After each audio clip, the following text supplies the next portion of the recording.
está. Esto no... Sí. Lo dejamos, tú déjalo. Este es el de la... Sí, y aquel el de ambiente.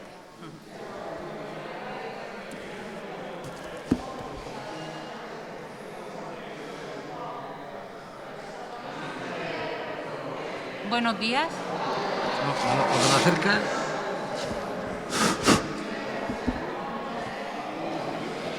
Buenos días. Comenzamos la jornada de esta mañana. Y al final no han abierto las puertas de allí. Que corre fresquico.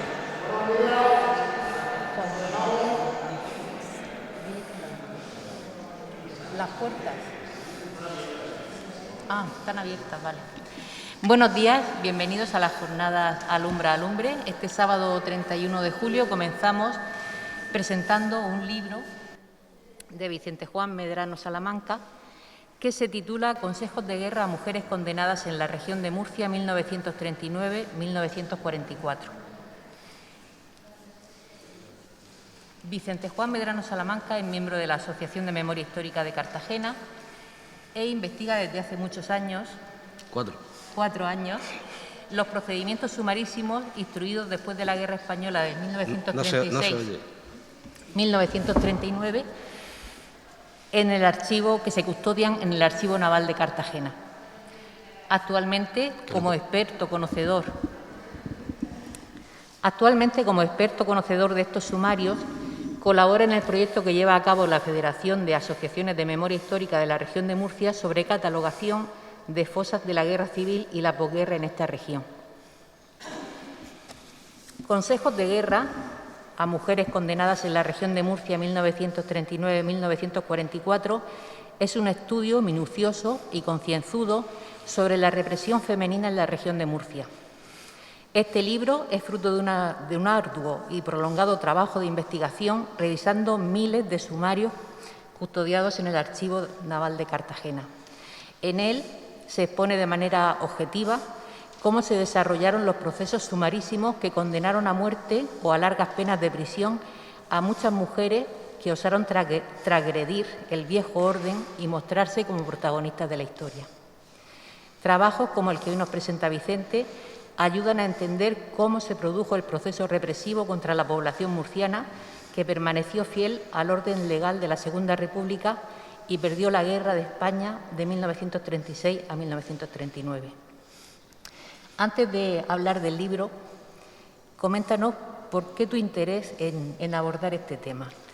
¿Qué te motivó a estudiar estos procedimientos sumarísimos y cómo has abordado el procedimiento de investigación? Buenos días a todos y muchas gracias por asistir a esta presentación.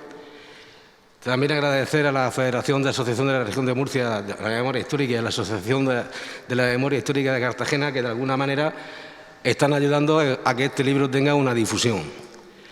Yo empecé mi interés por los procesos sumariales, los sumarísimos, comienza porque el padrino de mi madre fue una de las personas ejecutadas en Cartagena después de la Guerra Civil dentro del recinto del Arsenal el 5 de julio del 40. Cuando yo preguntaba en mi casa qué había pasado con esta persona, pues había un muro de silencio, cosas de la guerra, no preguntes, no investigues, hasta que pues, mi interés y mi curiosidad me llevaron a descubrir que el procedimiento judicial estaba custodiado, como ha dicho Paqui, en el Archivo Naval de Cartagena. Lo que yo descubrí de esta persona, su historia personal, me impactó tanto que en este tiempo que estamos en la época de Internet, me llevó a buscar información sobre qué había ocurrido en Cartagena, qué más personas habían sido fusiladas.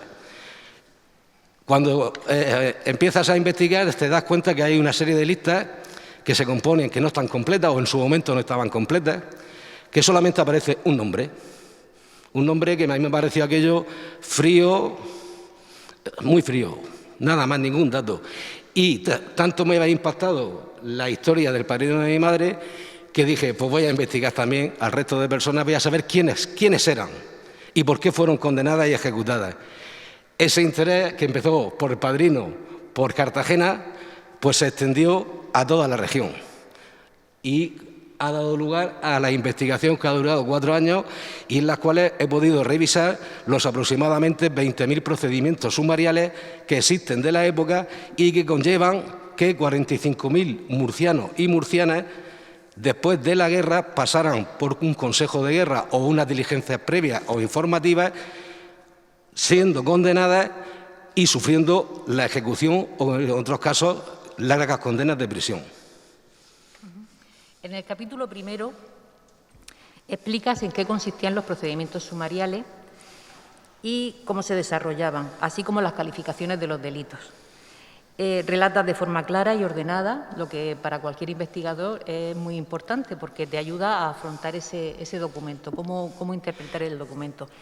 Porque, ¿qué es lo que te encuentras cuando accedes a un sumario? ¿Cómo es físicamente ese sumario?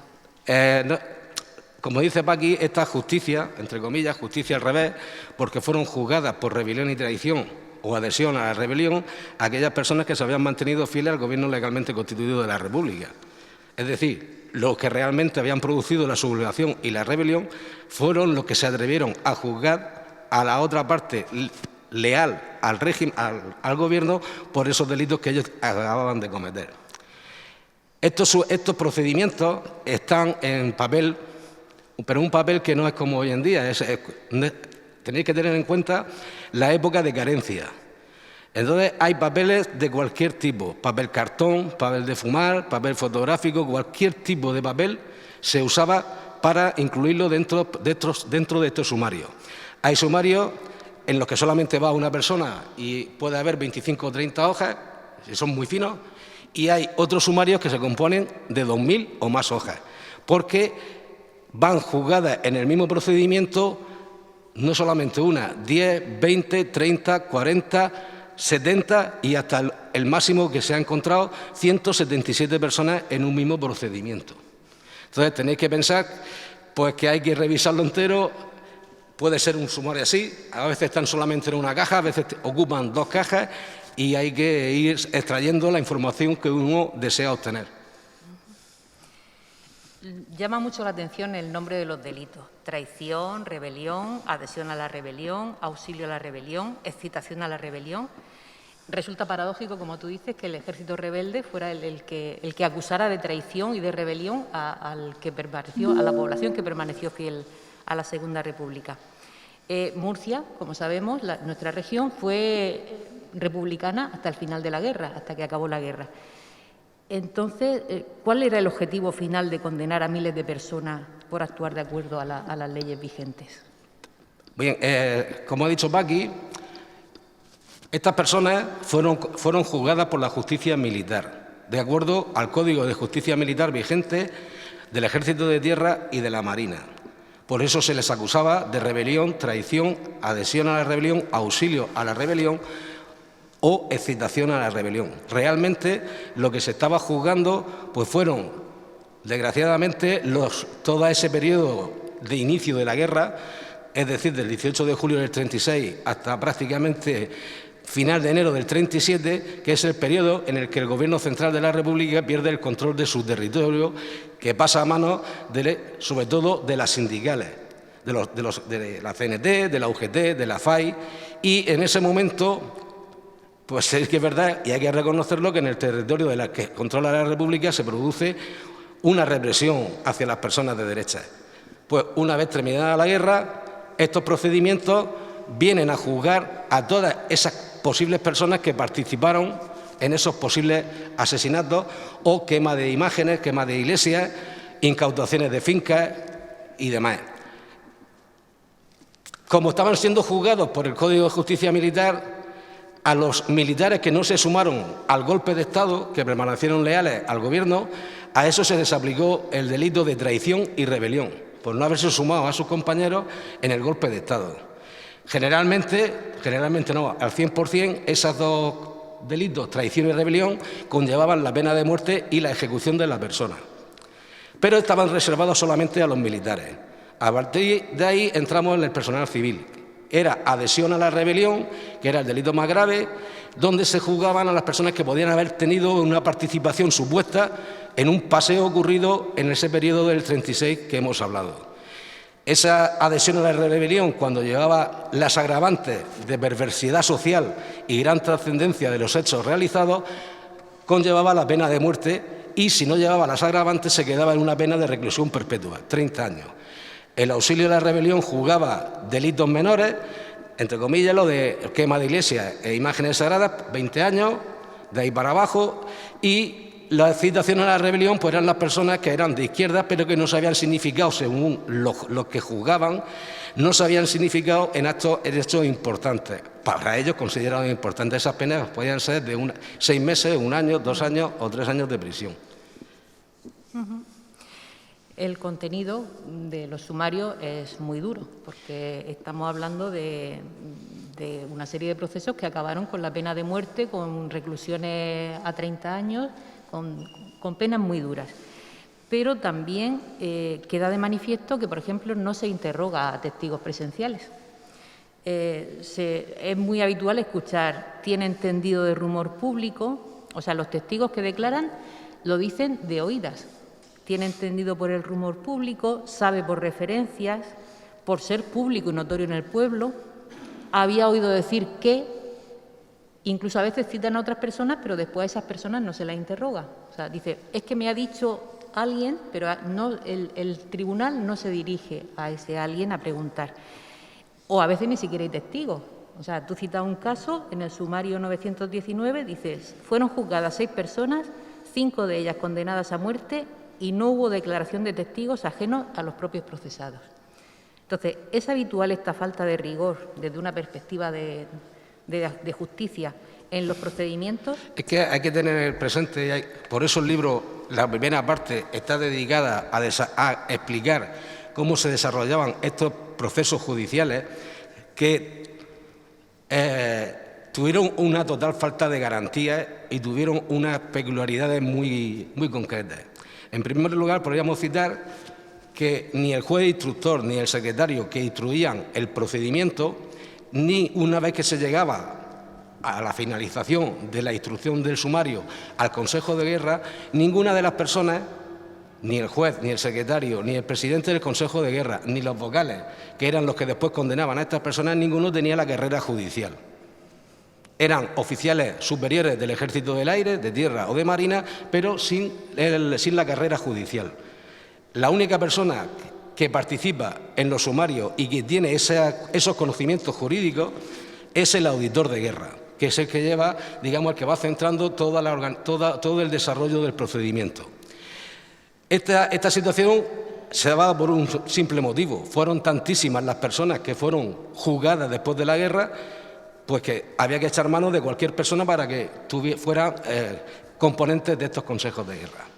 La segunda particularidad que llama la atención es que hoy día conocemos que para poder detener a una persona se necesita una orden judicial y después te detiene la Guardia Civil o la policía, que es los cuerpos de seguridad del Estado. En la época que estamos hablando, esa situación no era necesaria. Es decir, no hacía falta ni la orden judicial, ni tenía que ir la policía o la Guardia Civil a detenerte.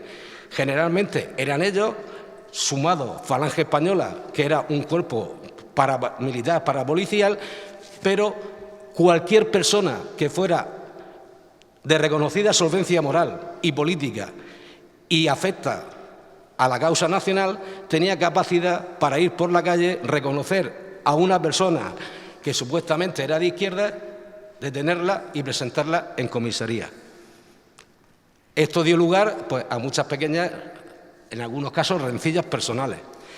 Otra particularidad que tienen estos procedimientos, como ha dicho Paqui, una vez que la persona estaba detenida, se pedían informes a la alcaldía, a la Guardia Civil y a Falange para levantar un perfil sociopolítico y moral. Es decir, fulanico de tal, de pésimos antecedentes políticos y morales, perteneciente al CNT, UGT, un partido político de izquierda, se le supone que ha participado en el paseo de fulanico, fulanica, en tal incendio, en tal. Bueno, esos informes en la práctica eran los que determinaban la sentencia que después se producía en el Consejo de Guerra. Daba igual que hubiera 4 testigos, 2 testigos o 18 testigos. Daba igual lo que dijeran. Lo que determinaba la sentencia en los consejos de guerra era lo que decían los informes. Hasta tal punto, como ha comentado Paqui, que en muchos de ellos no existe la figura del testigo. Es decir, está la persona que denuncia, se le toma declaración, se detiene a la persona a la que se le ha acusado, se le toma declaración y se da por terminada la instrucción del sumario, directamente al Consejo de Guerra. Se la juzga, se la condena a la pena de muerte y se la ejecuta.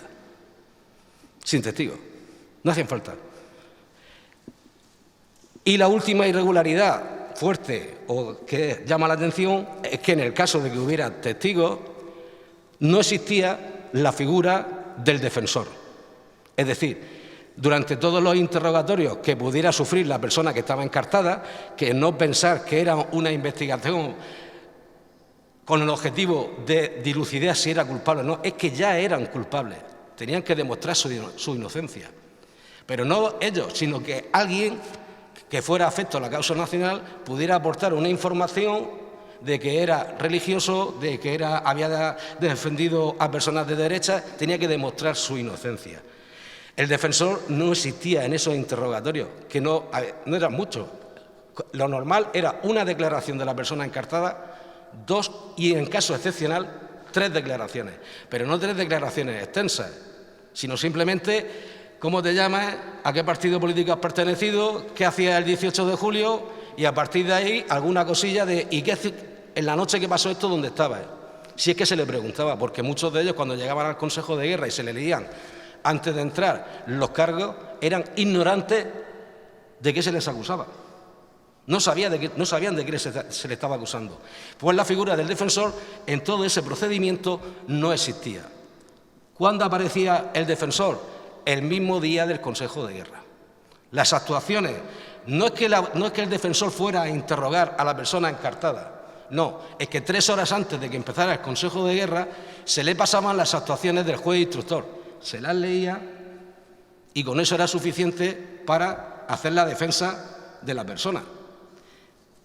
Como era imposible, aparte que eran de la misma cuerda, al final la defensa se basaba en que la incultura de los encartados y la perfidia de los dirigentes rojos marxistas, con unas falsas esperanzas de mejora en sus condiciones laborales, pues habían llevado a que estas personas engañadas se unieran a la revolución.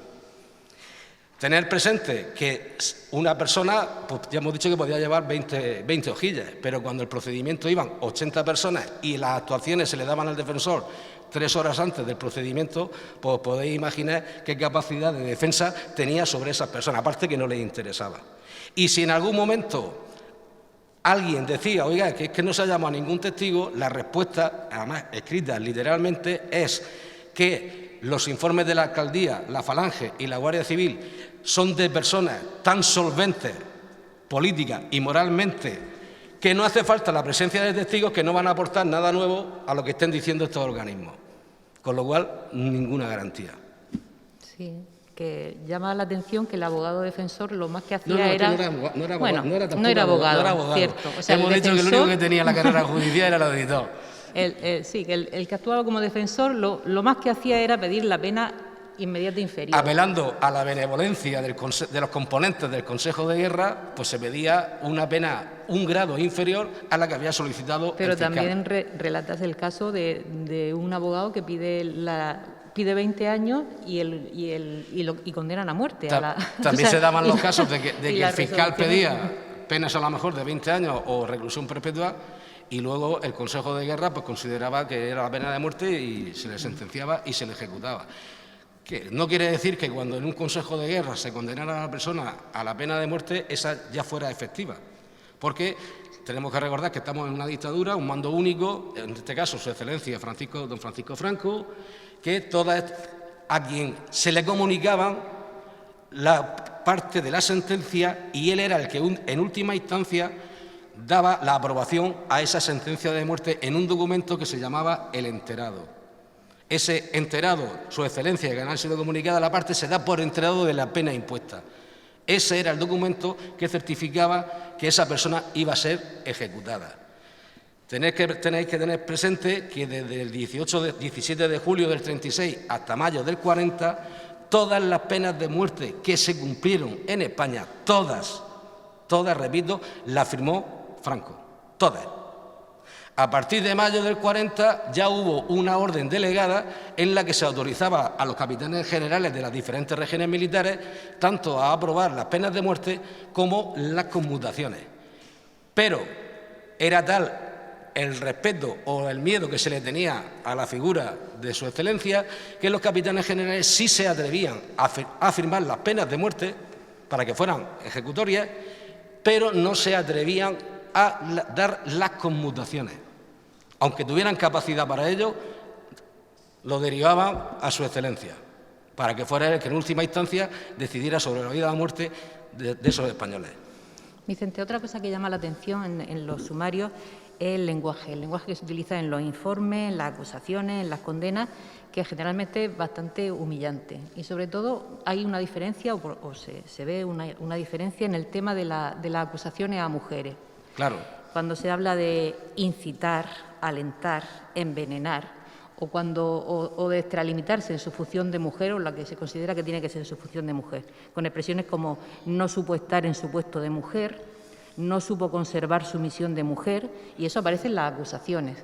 O sea, además de este lenguaje, hay otras formas de represión que tú observes en los sumarios que vayan dirigidas concretamente contra las mujeres. Como has comentado al principio de la charla, la mujer en el periodo republicano, gracias a las leyes que ha promulgado la República, pues toma conciencia de que es persona, además de mujer, y que tiene los mismos derechos que el hombre. Cosa que hasta la llegada de la República nunca se había producido. Nunca había habido un régimen en España que se hubiera preocupado de la mujer, ni siquiera en darle instrucción. Estamos hablando de un periodo donde el grado de analfabetismo de España era enorme. Era un país que en un 80% era rural, agrícola. En los hombres esa falta de instrucción era muy evidente, pero en las mujeres era terrorífica. Estábamos hablando del 60 o el 65% de mujeres que no sabían ni siquiera leer ni escribir.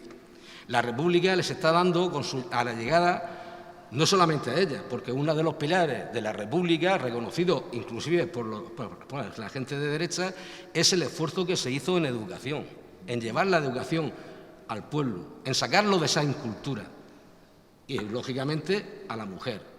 Se consigue el voto de la mujer en el año 33 y, paradojas de la historia, incluso en contra de los partidos de izquierda, que no querían aprobar ese voto de la mujer porque pensaban que en ese momento la mujer era una persona de sotana, de capilla, de iglesia, muy apegada a los curas, y que eso iba a determinar un voto negativo en contra de los intereses de los partidos del Frente Popular o de izquierda. Como decía, la mujer va tomando esa conciencia de su destino, de que es dueña de su destino. Cuando empieza la guerra con la sublevación, la mujer que ya tiene esa conciencia sale a la calle y se viste de miliciana, quiere participar en la defensa de ese régimen que le está dando una oportunidad de futuro. Aunque esa imagen de la miliciana es un poco icónica porque dura muy poco tiempo en los frentes, porque realmente cuando se crea el Ejército Popular de la República, la mujer desaparece de las unidades de milicianes, pasa a la retaguardia, a otras funciones.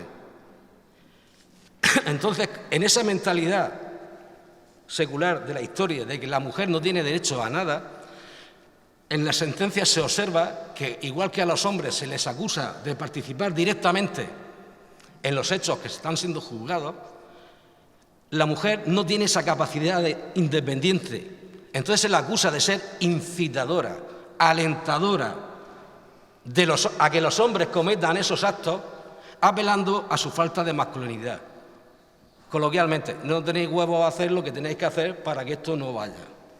Esa fue la diferencia con los hombres, acusadas de incitadoras, alentadoras.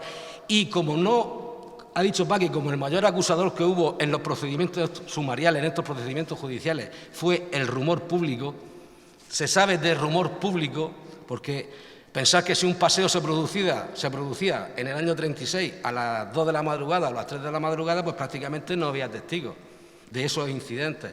Entonces, todo se conocía del rumor público. Las acusaciones eran de rumor público, las sentencias eran de rumor público. Inclusive se le acusaba a una persona de haber participado en un hecho y en el párrafo siguiente se especificaba: a pesar de que no se ha podido demostrar su participación en estos hechos, como tenían que justificar la condena de esta persona, su comunión espiritual e ideológica con la causa marxista es tal que ella debe de ser condenada.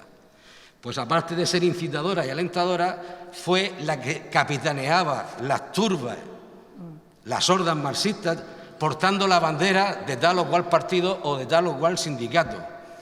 Y una vez que eso tampoco era posible demostrar, o no era posible acusarla, entonces se entraba en el terreno de la moralidad. ¿Qué quiere decir esto? Pues que se las asimilaba a las prostitutas. En algunos momentos se las llamaba putas directamente.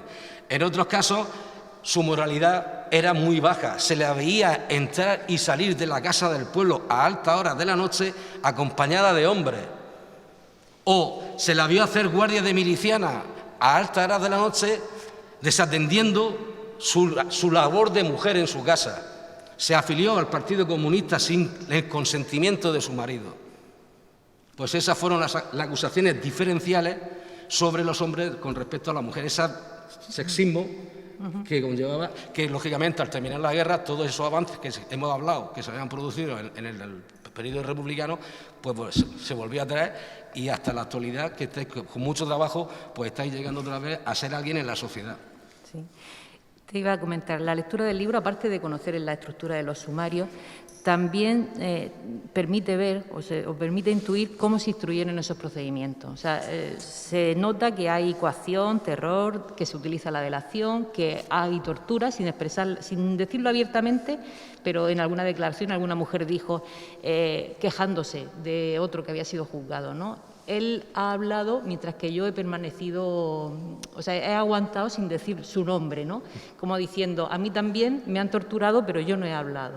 O sea que, o el marido de una de las condenadas que dice abiertamente en una carta manuscrita que fue torturado, tanto él como su hijo, y que después pues, fueron condenados también. Entonces, ¿cómo era? ¿Observas diferencias en las penas impuestas y en las conmutaciones a hombres y mujeres? O sea, teniendo en cuenta que el poder absoluto que tenía el Gobierno en cuanto a conmutación, redención de penas y los métodos que se utilizaban, ¿hay diferencia entre hombres y mujeres? Igual que hemos dicho que las acusaciones serían diferentes, en el aspecto de la condena propiamente dicha, fuisteis iguales que los hombres. O sea, se os trató en las condenas con la misma dureza que con los hombres. No hubo un trato especial hacia la mujer por el hecho de ser mujer. Esos malos tratos que tú estás refiriendo están referenciados en más de un procedimiento, porque esas torturas se producían sobre todo en los primeros interrogatorios que se producían en las comisarías de la Guardia Civil o en las comisarías de policía, o en el caso de Marina, en el local del servicio del SIP, el Servicio de Inteligencia Política, que se encargaba de los militares.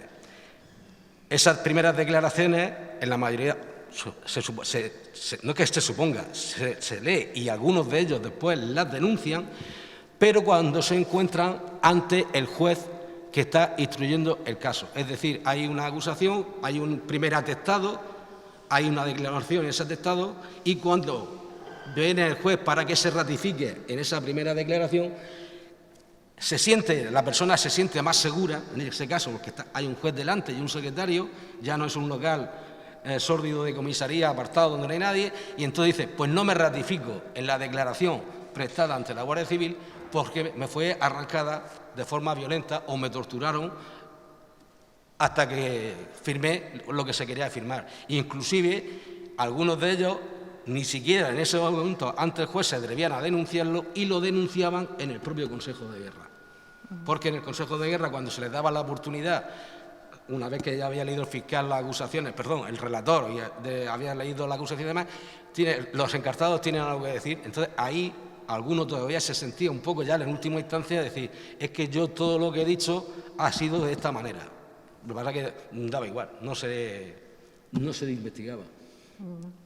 Y el tema de la represión, que afectó no solamente a personas, sino a familias completas. Eso es algo que también se aborda en el libro, incluso aporta documentos, hay una parte central en el libro con documentos, fotografías y un diario de una de las mujeres condenadas que es pues demoledor, ¿no? Porque él solamente va diciendo fechas y qué ocurrió en esa fecha.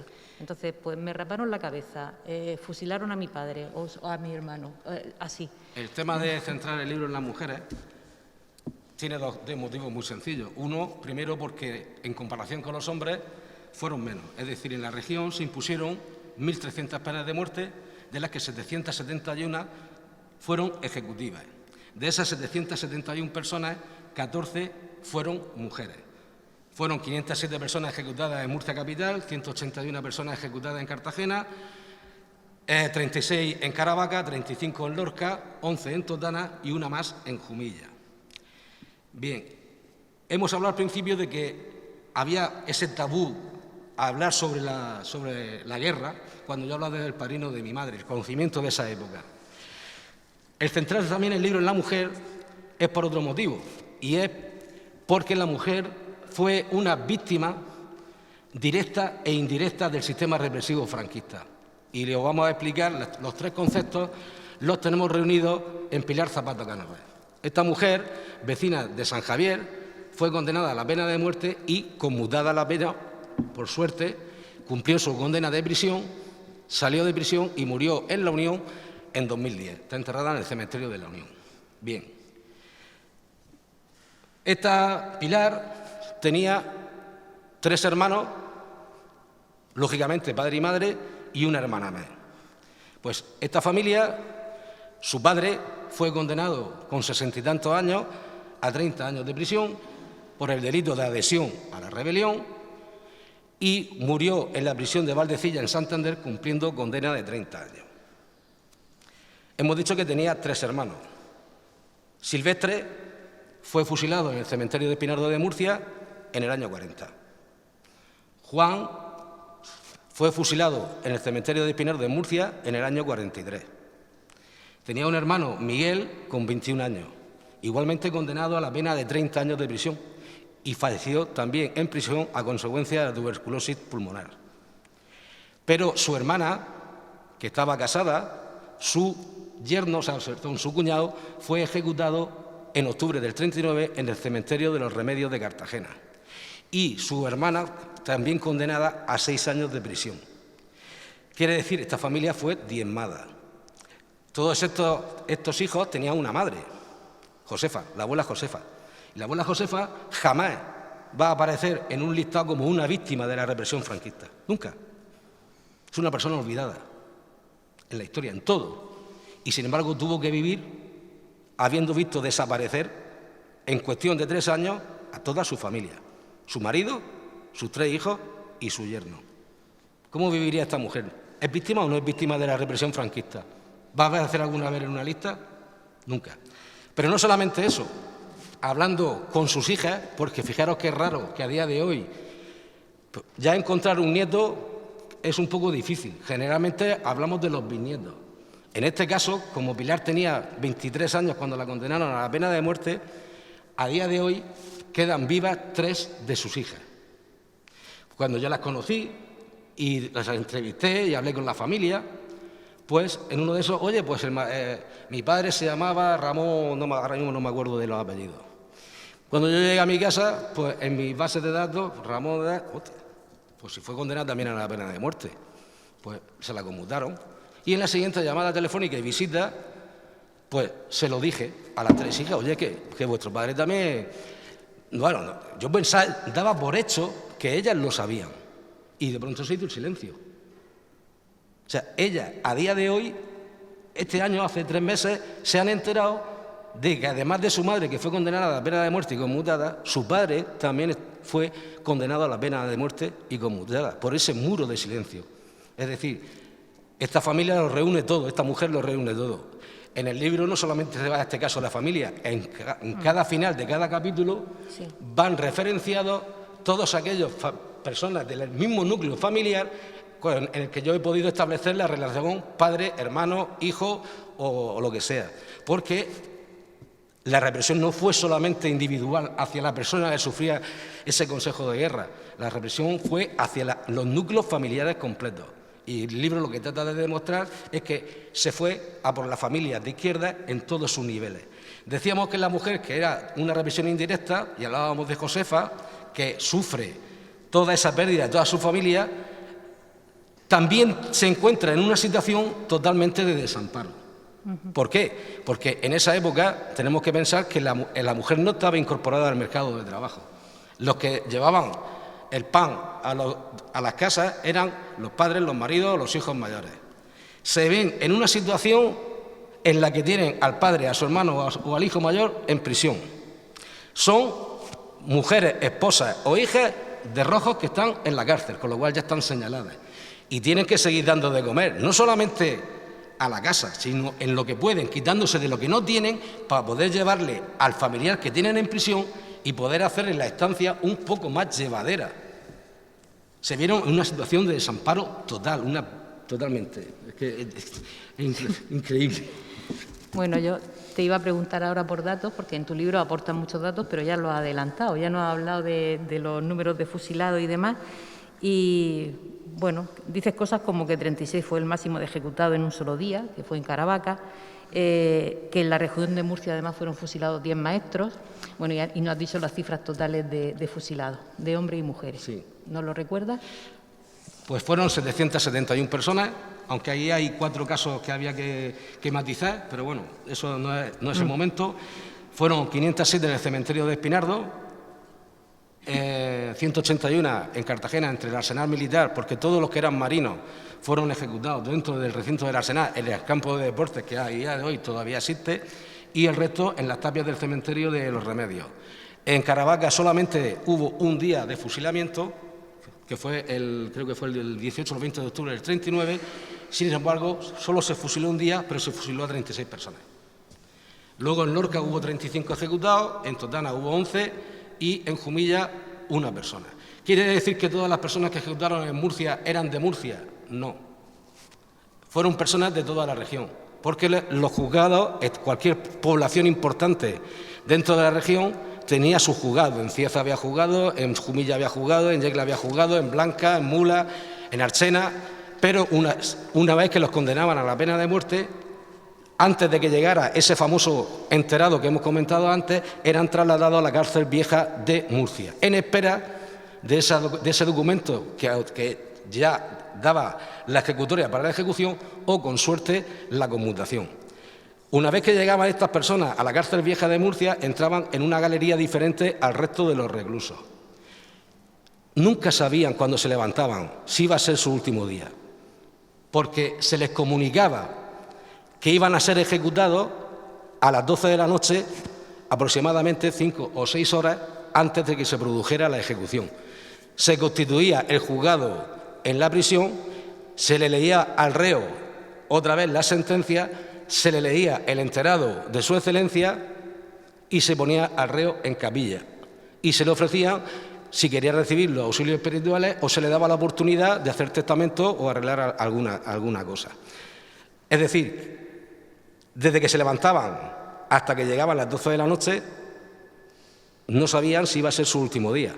Los regímenes de horario de prisión, supongo que sobre las 7 o las 8 sería la cena, llegaría un momento que se apagarían las luces y nadie podría dormir en esa galería, porque a las 12 de la noche se oirían pasos de botas militares, se encendería alguna luz mortecina, se abriría alguna celda, se sacaría a algunos de los presos de esa celda y esa noche perdería la vida. Bueno, es que es duro. Es duro, sí. Vamos a abrir un turno de palabra por si alguien del público desea hacer alguna pregunta sobre este tema. Estáis asimilando todavía la información. Sí. Alfonso. Pesas por niños en la cárcel. Esa es la primera. Y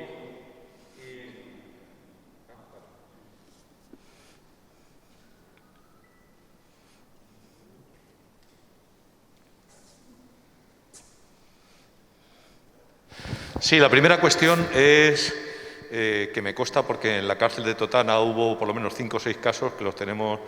Primero, presas con niños, presas con bebés, presas que estaban amamantando a sus bebés. Primera cuestión.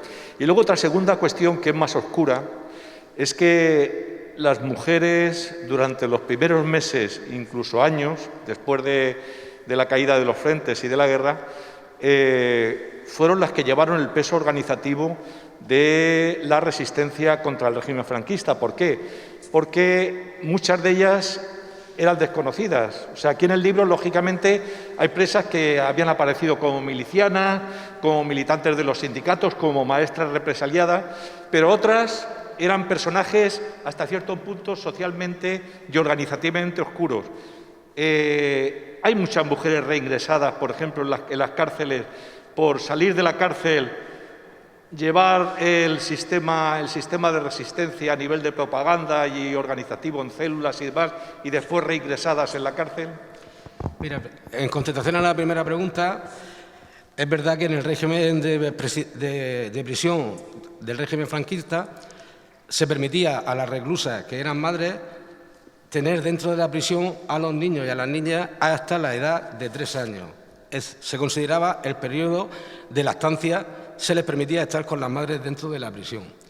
Y la única privilegio que hemos hablado antes, en este sentido, era que mientras el resto de reclusos o reclusas que no eran madres, por el sistema de redención de penas del trabajo, un día trabajado era un día menos en la condena, la mujer, mientras estaba en el periodo de lactancia con el niño en la prisión, se la consideraba, no se le daba ningún trabajo, pero sí se le consideraba que por el hecho de ser madre y estar con la lactancia, sí se le estaba reduciendo la pena en un día, pues, cada día de pena. Ese es el único privilegio.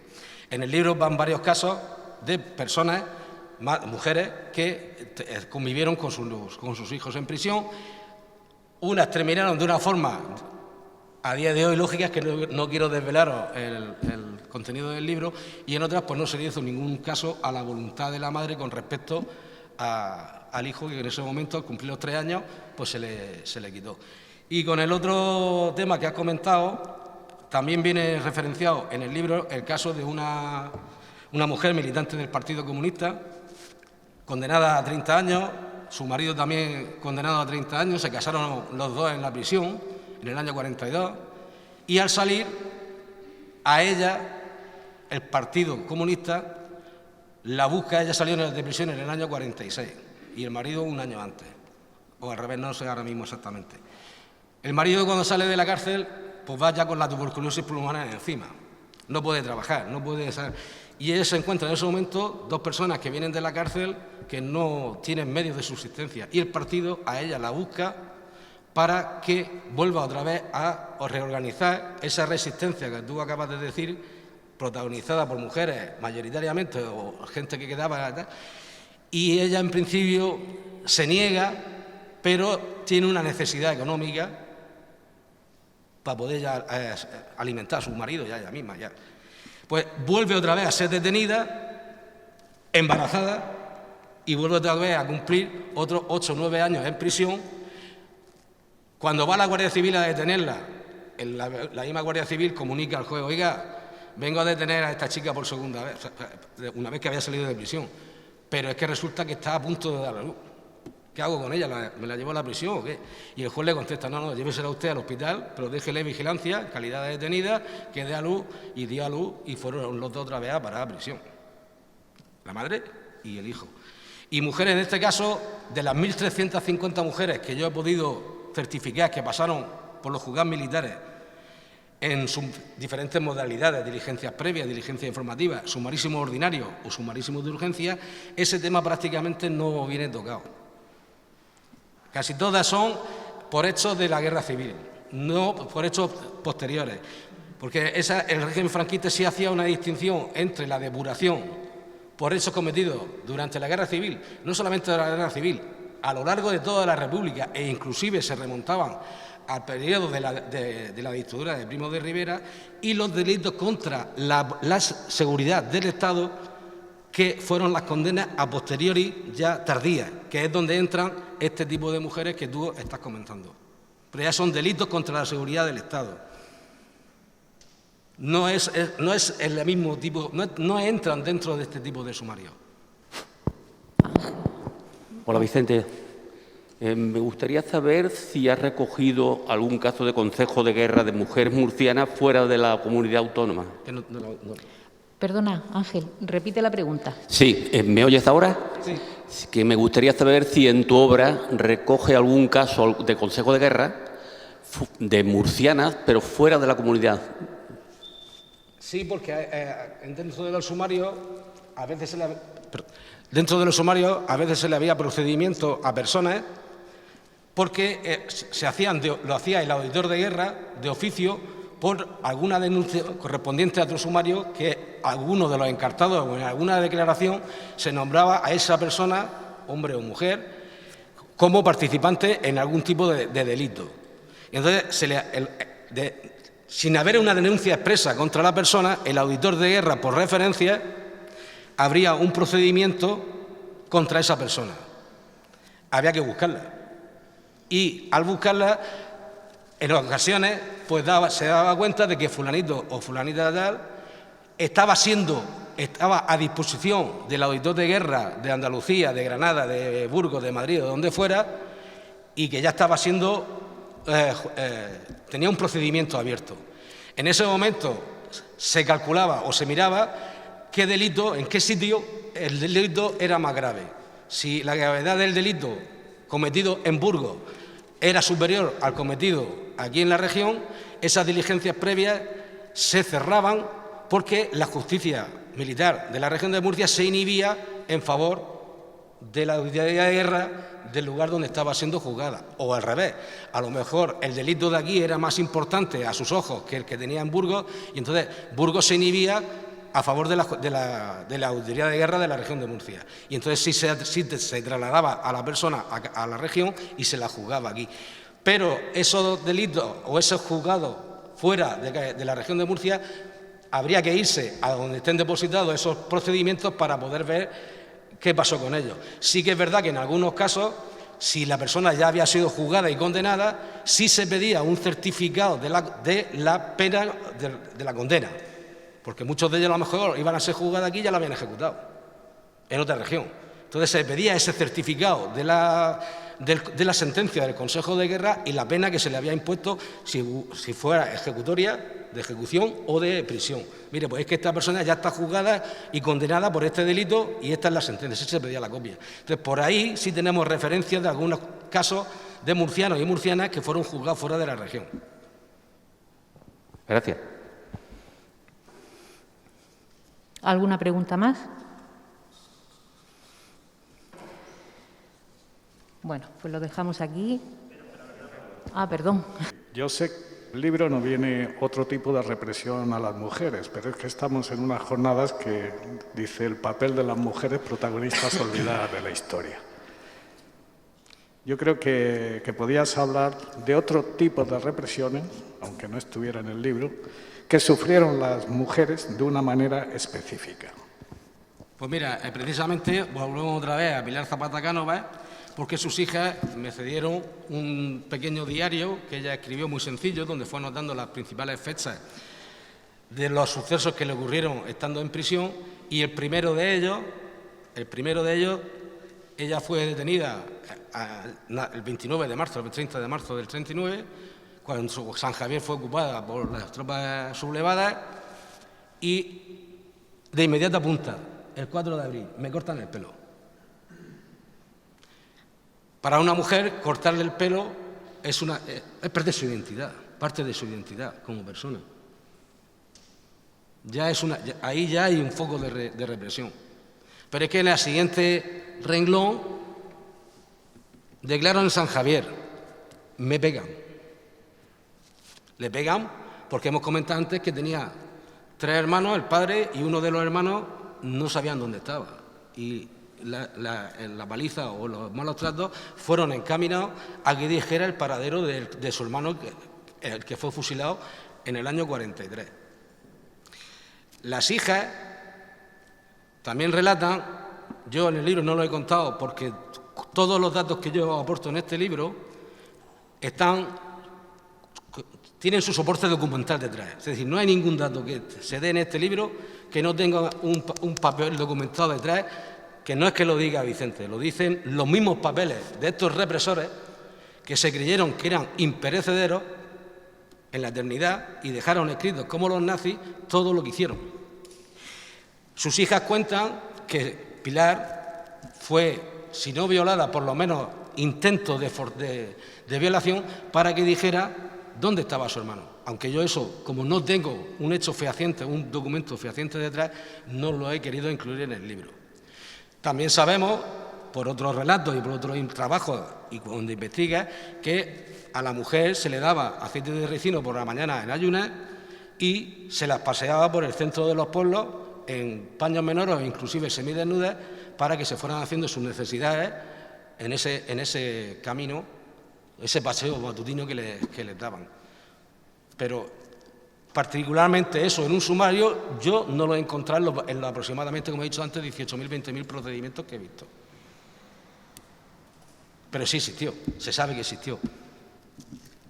De hecho, si alguien compra el libro y abre la primera hoja en la portada, hay un documento de Falange que dice que una señora, una chica, su moralidad era tan baja que dio ocasión a ser violada. Pues con eso ya, ¿qué queréis que os diga? Otro tipo de represión, como decía Bernardo. El lenguaje que ha dicho Paqui es un lenguaje agresivo. Se nota, se desprende el odio hacia la persona de izquierda. No están juzgando un delito, hay odio. Pésimos antecedentes de borracho, la mujer prostituta, porque se le veía entrar, se casó al estilo rojo, antirreligiosa, anticatólica. Son términos coloquiales que os sorprenderá mucho si alguien lee el libro, como a mí me sorprendió la primera vez cuando empecé a investigar este tipo de justicia, de procedimientos. Sí. Lo cierto es que la lectura de los sumarios debe de ser muy dura, ¿no? Yo he leído poco, pero tú que has leído mucho, es bastante dura, en cualquier procedimiento. Bueno, pues, ¿alguna pregunta más? Pues apoyando y suscribiendo lo que ha relatado Vicente en relación con la represión específica a las mujeres, tengo, entre otros muchos, dos testimonios que coinciden con lo que ha estado diciendo.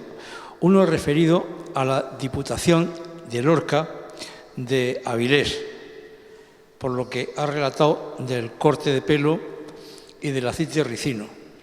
Y esto me lo contó un señor muy conocido en Lorca, ya fallecido, del PSOE, Ginés López Moreno, con casi 90 años, y me contaba que él lo vio, de muy pequeñito, pero que lo vio. No se lo han contado. De una mujer que vivía en un barrio de lo más alejado del núcleo de Áviles, que era una cueva. Y vivía una mujer con 3 hijos y el marido que no se sabía dónde había ido a parar. Nada, ya antes de la guerra había desaparecido. La mujer se ganaba la vida mendigando y recogiendo las sobras del pueblo, de la basura, de lo que tiraba la gente. Cuando termina la guerra, la acusan de haber participado en el arrastre de los santos de la iglesia del pueblo. Y los falangistas llegan a su casa, la sacan de la cueva y junto con otras dos mujeres las penan al rape y las pasean por el centro del pueblo para la mofa general de la gente que quiso sumarse a la fiesta, y dijo que la pobre mujer, es que una cosa es la definición del maltrato y otra cosa es cerrar los ojos e imaginarse la escena. La mujer decía que iba prácticamente desnuda, con unos cuantos harapos que le cubrían parcialmente el cuerpo, intentando sujetar, ocultando su parte íntima, y con una diarrea soltando ella y sus compañeras por el camino, sembrando el camino pues, de excremento. O sea, la humillación hacia la mujer, pero ya llevada al extremo. Y otro caso, para destacar precisamente el universo carcelario que ha descrito tan espléndidamente Vicente, se refiere al entorno familiar. Y esto saltamos de la Diputación de Áviles a la Diputación de Zarcilla de Ramos, también en Lorca. Me contaba una señora, que vive todavía, que ha sido alcaldesa pedánea del PSOE durante muchísimos años en la Diputación, que había cerca de su casa una señora que vivía en Barcelona, que el marido durante la guerra había estado en la cárcel, durante la posguerra había estado en la cárcel durante bastantes años, y ella tenía 5 hijos. Y no tenía más familia en el pueblo que su marido. Su marido en la cárcel y 5 hijos, una mujer que el marido era jornalero, es decir, que no tenía tierra, no tenía medio de vida, y que la mujer se le dijo, al final tuvo que entrar hombres en su casa para poder alimentar a sus hijos. Cuando se superó, no sabemos de qué manera ese momento crítico, la mujer se fue a Barcelona con sus hijos y solo al cabo de 30 o 40 años volvieron los hijos primero, arreglaron un poco la casa y después dijo la mujer que durante algunos años, los veranos, volvía al pueblo. Como no conocía a nadie, se encerraba en su casa y solo salía a la tienda a comprar el pan y lo que fuera para comer, hasta que los hijos, pasados 15 días o por ahí, volvían de Barcelona a recogerla. Y no salía a la calle y únicamente se asomaba a la calle a través de las cortinas. Y ella contaba que ella y algunas personas más quisieron, porque conocían la historia, y consiguió hablar con ella. Y le dijo que por qué vivía así, que por qué no salía. Y dijo que porque le daba vergüenza. Esto también forma parte del universo carcelario de las mujeres murcianas republicanas. Ese miedo que se transmite a través de los sumarios que coge la gente que está siendo juzgada, permanece durante muchísimo tiempo en la cabeza de las personas. En Habanilla también tuve la suerte de hablar con una nieta que su abuela, su abuelo y la madre de su abuela, pues mira, su abuela fue condenada a 20 años de prisión mayor y el mismo día fusilaron a su marido y a su madre. Esta mujer, cuando salió de cárcel, emigró a Francia. Y en Francia estuvo un montón de años. Y al cabo del tiempo, como dice Floren, regresó al pueblo de Habanilla. Y cuenta la nieta que cada vez, ella vivía un poquito apartado de una pequeña aldea que hay, no es Habanilla misma, sino una pequeña aldea que hay al lado. Cuenta la nieta que cuando veía subir el coche de la Guardia Civil por el terreno, automáticamente dejaba lo que estuviera haciendo, se metía en la casa, trincaba persianas, apagaba luces, bajaba persianas y hasta que no veía que el coche seguía de largo, la mujer no salía. El terror que se implanta en la cabeza de estas personas es tremendo. Bueno, si no hay más preguntas, dar las gracias a Vicente por haber presentado el libro en esta jornada y voy a terminar con unas palabras de Pedro María Egea Bruno, del prólogo del libro, que dice: una historia a no olvidar. Y a ello contribuye la excelente monografía de Vicente Medrano, donde destaca el precio que pagaron por atreverse a salir de casa, a ocupar la calle, a tomar las armas, a transgredir el viejo orden, a ser protagonistas de la historia. Muchas gracias. A vosotros.